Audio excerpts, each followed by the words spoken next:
PCOS affects 20% of women in reproductive age worldwide.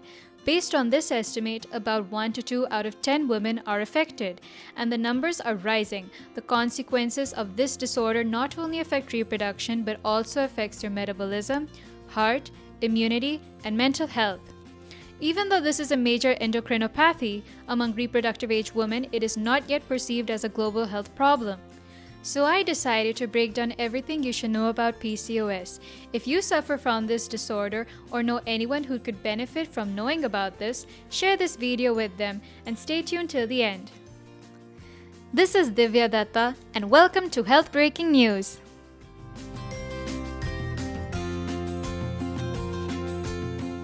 What is PCOS? According to Stein and Leventhal, this condition is characterized by enlarged ovaries which contain multiple subcapsular cysts and are associated with amenorrhea, basically you're missing your periods, and hirsutism, that is excessive hair growth in your body.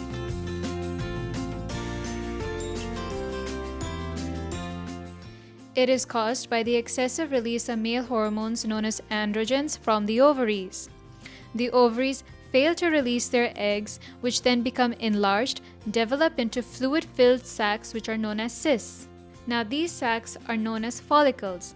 They contain an immature egg and don't trigger ovulation. This results in decreased levels of female hormones in the body known as estrogen and progesterone, further increases the level of androgens. This disrupts the menstrual cycle and women with PCOS get fewer periods than normal.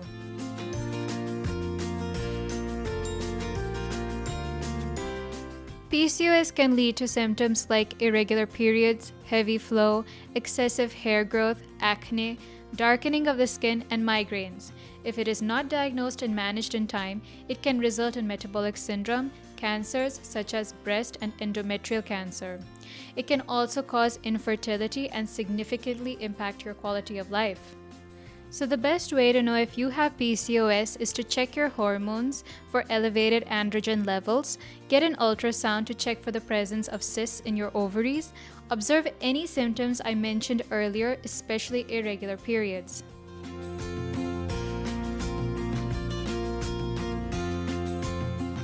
Now, what are the risk factors of PCOS? There was a cross-sectional study conducted at RAKMHSU, where data was collected through forms. This contained information regarding on diet habits, physical exercise, symptoms and signs of PCOS, family history, and anthropometric measurements which included height, weight, and waist circumference. These forms were collected from all the study participants. These individuals were categorized into PCOS group and non-PCOS group based on the NIH criteria. Now, the NIH criteria diagnoses PCOS on the basis of chronic anovulation, in which bleeding episodes are greater than 35 days apart or fewer than 8 menstrual periods per year, clinical hyperandrogenism, which consists of hirsutism, excessive hair growth, alopecia, acne, and darkened skin. So out of 250 participants, 69 were categorized in the PCOS group and 181 were categorized in the non-PCOS group. So from this study, it was found that participants with a positive family history of PCOS had a slightly higher risk of developing PCOS. Participants who frequently consumed fast food had 1.7 times greater of developing PCOS. Physical activity as a risk factor appeared similar across both groups. This is because those who exercised regularly weren't consistent with their eating habits. And obese participants had 1.74 times risk of developing PCOS. This is likely due to decrease of physical activity, poor diet, and increased levels of insulin in their blood.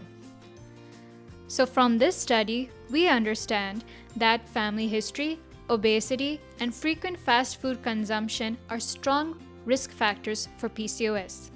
The good news is most of these risk factors are modifiable. That is, they can be controlled.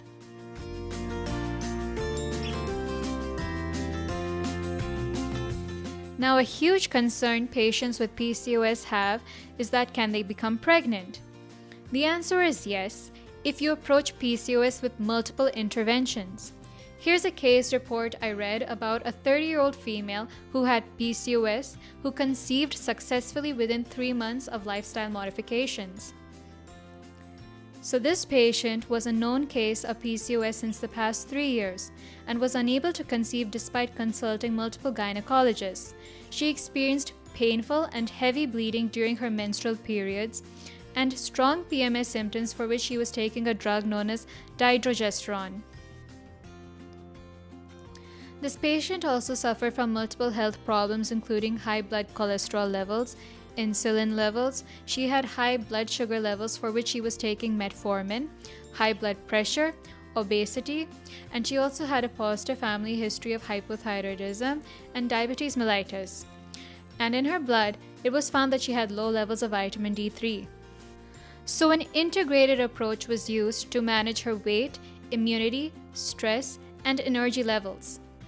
Along with nutritional therapy, Ayurvedic herbs such as amla, Indian barberry, ashwagandha, seaweed were prescribed. If you like my content and want to learn more about these herbs, make sure to subscribe. I'll be covering their benefits in my future videos. And after a few weeks, she was given human chorionic gonadotropin hormone injections to induce ovulation and then underwent intrauterine insemination. Though there were multiple failed attempts, she successfully conceived after 3 months. So while medical therapy is helpful for short-term results, lifestyle changes are what brings lasting improvements in PCOS symptoms. However, reverting to old habits can cause symptoms to return. Another important takeaway from this case is that this patient was on a low glycemic index diet. This is basically a diet which comprises of food items which don't spike your blood sugar levels and has a glycemic index of less than 55. This can include food items such as avocados, peanuts, eggplants. To know more food items, you can check the link in the description box below.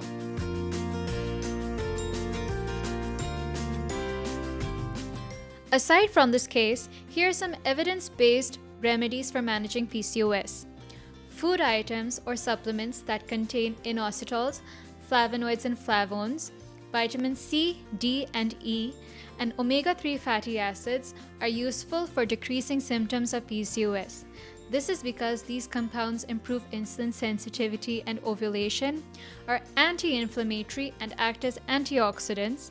They also support immunity and decrease blood lipid levels. Besides dietary changes and physical activity, psychological support along with behavioral therapy are essential. This is because patients with PCOS have a higher risk of developing anxiety and depression. Medical therapy. If a woman is not seeking pregnancy, combined oral contraceptives are administered for controlling menstrual irregularities and hyperandrogenism.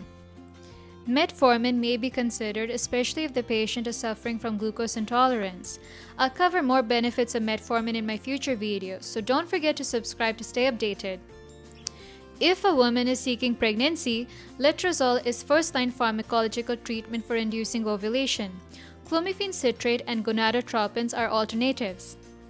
For excessive hair growth, combined hormonal therapy with spironolactone is commonly prescribed. And regular monitoring is essential for metabolic complications such as diabetes mellitus and cardiovascular diseases. We finally reached to the end of this video. Which fact about PCOS surprised you the most? Comment below. I love to hear your thoughts. And if you enjoy my content, don't forget to subscribe, like, and click the bell icon for notifications. See you in the next one. I'm Divya Datta, and you're watching Health Breaking News.